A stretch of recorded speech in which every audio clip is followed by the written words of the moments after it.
people are reporting news they think are important. These people are not syndicated journalists, writers, or media analysts. They are ordinary people like you and me, wielding journalistic power with a couple clicks and the touch of their fingertips. Because citizens become journalists when they report news, their reach has the possibility of being incredibly influential. Citizen journalism exists in many different forms. It can take place in photography or video from a war-ravaged world, or it could even be a Twitter or Facebook update from an individual disgruntled by the state of his economy. In this way, it's interesting to note the effects that have come out of citizen journalism on a global scale. How is this form of journalism and its use of technology substantiated in war-torn countries like the Middle East versus places like the United States? To take a closer look at this question, I will examine two events that made headlines this year, in part to citizen journalism: the Arab Spring in the Middle East and the Occupy movement in America. The Occupy movement began in October of 2011, when police officers blockaded 700 protesters on the Brooklyn Bridge during an Occupy Wall Street rally. During these protests, hundreds of marchers filmed the scene with their camcorders and iPhones. "The world is watching," these camera-wielding protesters chanted at police, as the arrests were live-streamed across the globe. Throughout the bulk of this movement, citizen journalism has played a role in rallying cause support, addressing government ills, and updating curious individuals. Some of the most iconic footage from the Occupy movement thus far has been shot by the people who witnessed the events unfold right before their eyes. Some of the most iconic images, such as an 84-year-old woman being pepper sprayed in Seattle, or UC Davis students facing police brutality, were first reported by bystanders. In the same way, the Arab Spring has also utilized citizen journalism to carry its agenda.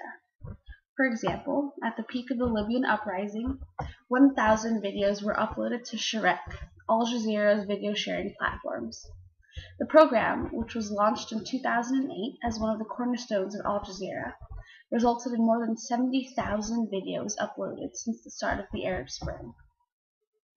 While journalists were initially hesitant about using content submitted by citizens, they realized the effect that they had in combating the oppressive dictatorships that encompassed their world.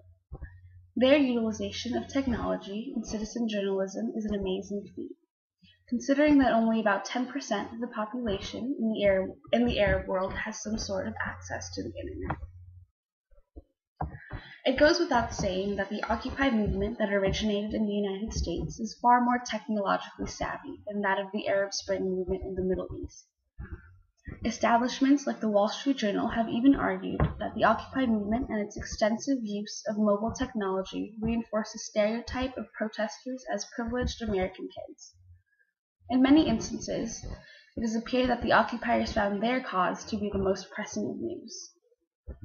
Certainly, the Occupy agenda was laden with legitimate, difficult concerns, such as the eliminating of corporate rights, restructuring of campaign finance legislation, higher taxes for those not in the 99%. However, in the scope of their case as citizen journalists, they were lucky.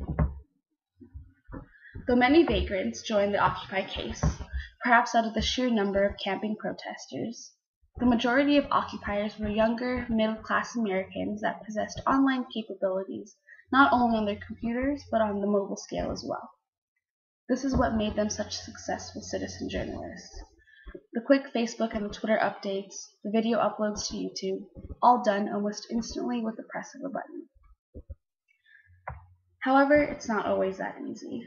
Unfortunately, our phones do have battery lives, and relatively short ones at that. When occupiers are camping out in the streets of New York, Seattle, and Los Angeles, where are they plugging in their phones? Without this mobile tool, their role as citizen journalists becomes much more of a challenge. There have been many attempts to combat this issue.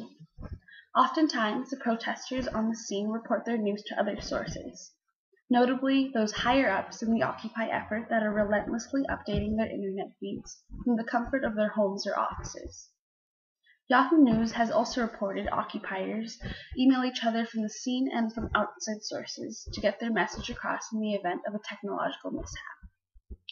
Companies in support of the cause, like VPN, have even gone above and beyond the petty issues of battery life accessibility, and have provided protesters with available communication towers and wireless chargers. Though these small steps have made an impact in allowing citizen journalism to flourish in the Occupy movement, the issue of mobile technology and its usefulness continued to strike down on the cause that supporters often believe is the biggest plague of their generation.